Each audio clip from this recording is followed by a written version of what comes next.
Perkenalkan, nama saya Talita Rahmadiar, NIM 119 dari kelas 6B.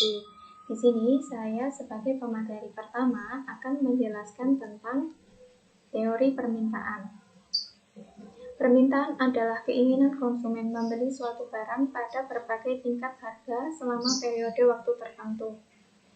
Menurut Ahman, permintaan diartikan sebagai jumlah barang dan jasa yang diminta atau mampu dibeli seseorang atau individu dalam waktu tertentu pada berbagai tingkat harga. Hukum permintaan menyatakan bahwa jika harga suatu barang naik, maka jumlah barang yang diminta akan turun. Sebaliknya, jika harga suatu barang turun, maka jumlah barang yang diminta akan bertambah. Permintaan dapat dibedakan menjadi beberapa kelompok, yaitu yang pertama, permintaan menurut daya beli. Terbagi menjadi 3 poin. Yang pertama, permintaan efektif, yang kedua, permintaan potensial, dan yang ketiga adalah permintaan absolut. Yang kedua, yaitu permintaan menurut jumlah subjek pendukungnya. Terdapat 2 poin. Yang pertama yaitu permintaan individu, dan yang kedua adalah permintaan kolektif atau permintaan pasar. Selanjutnya yaitu faktor-faktor yang mempengaruhi permintaan. Permintaan terhadap suatu barang ditentukan oleh banyak faktor. Di antaranya, faktor-faktor tersebut yang dominan berpengaruh antara lain: A. Harga barang itu sendiri. B. Harga barang lain yang terkait erat dengan barang tersebut. C. Pendapatan rumah tangga dan pendapatan rata-rata masyarakat. D. Corak distribusi pendapatan di masyarakat. E. Cita rasa masyarakat. F. Jumlah penduduk. Dan G. Ramalan atau ekspektasi mengenai keadaan di masa yang akan datang. Selanjutnya yaitu elastisitas harga. Elastisitas harga adalah istilah ekonomi mikro yang memberitahu seberapa sensitif permintaan suatu barang terhadap perubahan harga. Sementara hukum penawaran dan hukum permintaan menetapkan arah hubungan suatu produk antara harga dan kuantitas. Elastisitas harga memberitahu seberapa kuat hubungan itu. Dengan kata lain, menggambarkan kemiringan kurva penawaran dan permintaan.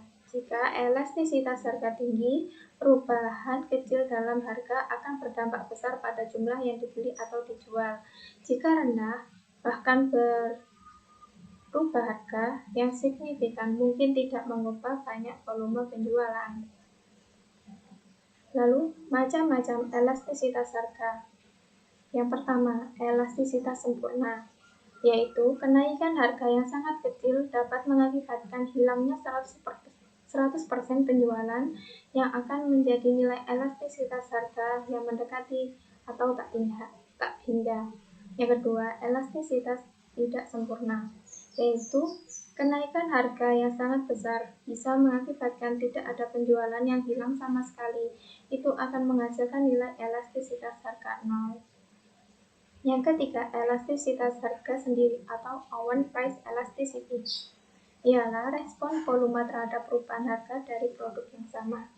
Yang keempat, elastisitas harga silang, yaitu perbedaan harga suatu barang dapat mengubah penjualan barang lainnya. Kamu dapat mengekspresikan hubungan itu dengan menghitung elastisitas harga silang atau cross price elasticity.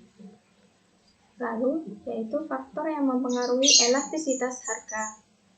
Yang pertama adalah kebutuhan. Kebutuhan ialah sesuatu yang seseorang pertimbangkan untuk dibeli, adalah sesuatu yang mereka dapat hidup tanpanya. Mereka cenderung lebih sensitif terhadap harga meskipun ada faktor-faktor yang menyulitkan atau aturan ini umumnya benar. Sesuatu yang dibutuhkan seseorang jauh lebih sulit untuk dipotong dari anggaran mereka. Misalnya, jika harga susu naik, kemungkinan besar konsumen akan mengurangi pengeluaran untuk membeli permen, sehingga mereka dapat membayar untuk susu tersebut.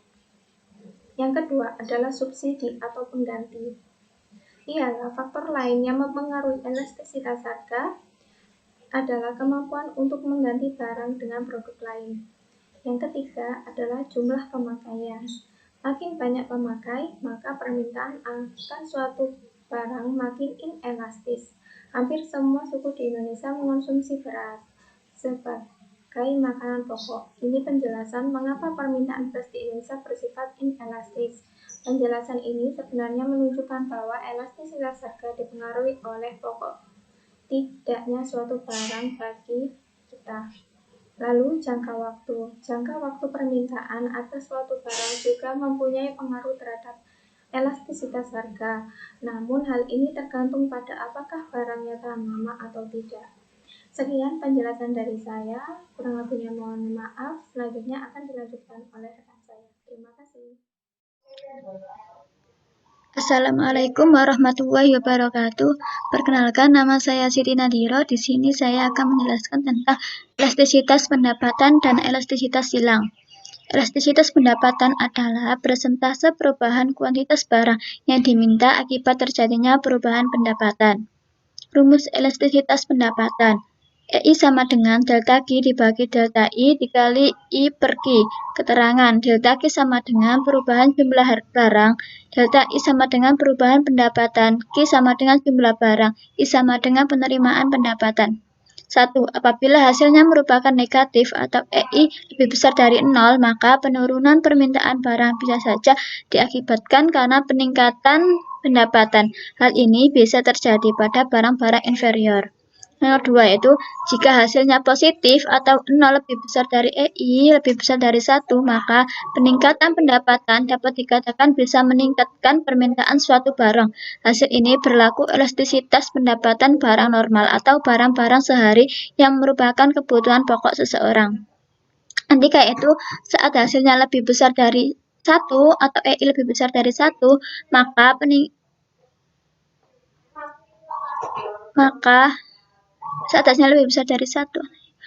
peningkatan pendapatan bisa mengakibatkan permintaan barang superior meningkat.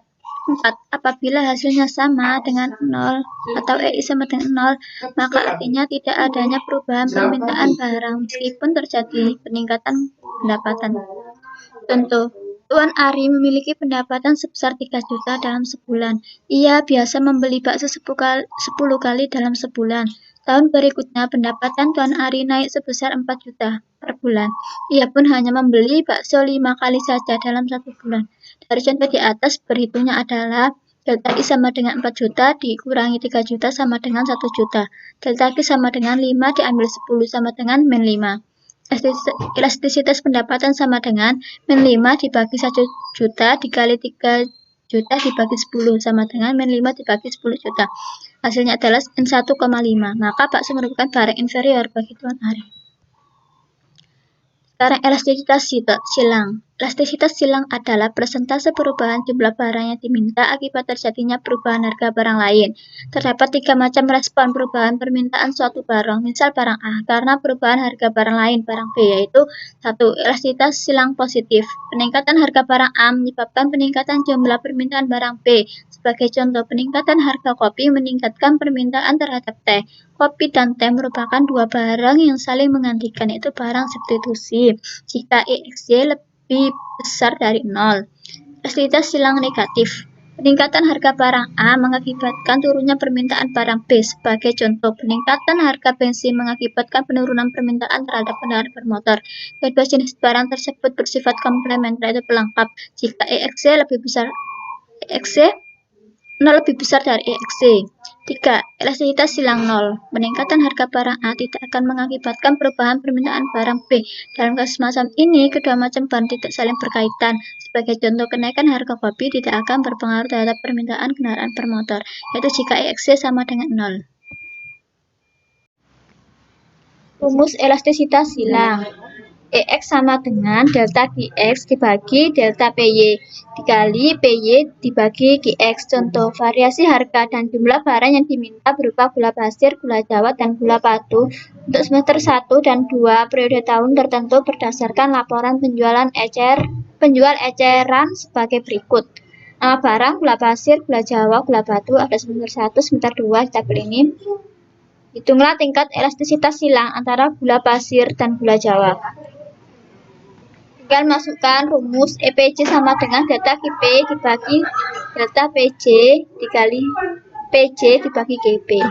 Delta GP sama dengan 25.000 diambil 25.000 sama dengan 5.000. Delta PJ sama dengan 8.000 diambil 7.000 sama dengan 1.000. PJ sama dengan 7.000 dan GP sama dengan 20.000.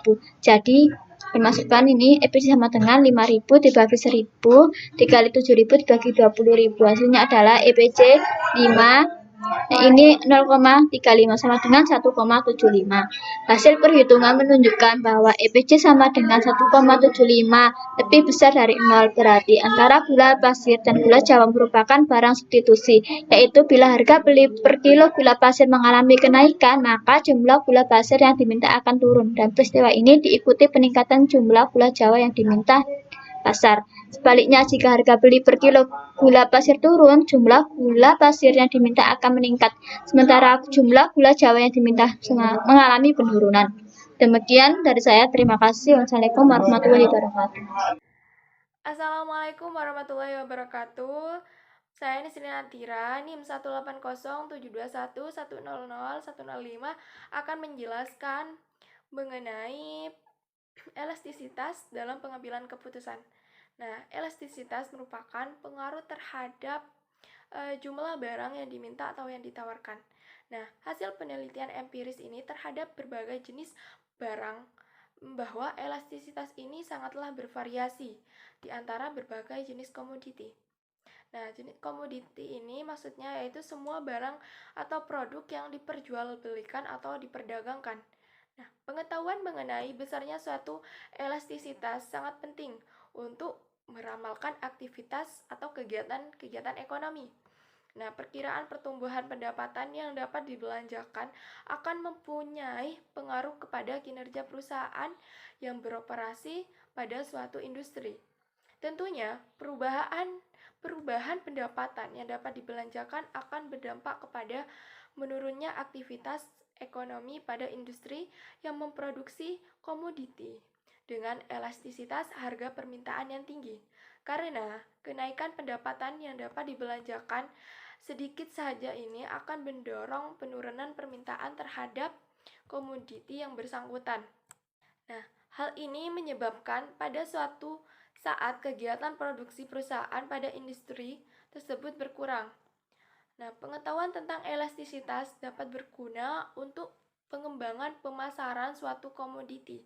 Misalnya, komoditi yang mempunyai elastisitas pendapatan yang tinggi bisa ditawarkan sebagai barang bergengsi atau mewah.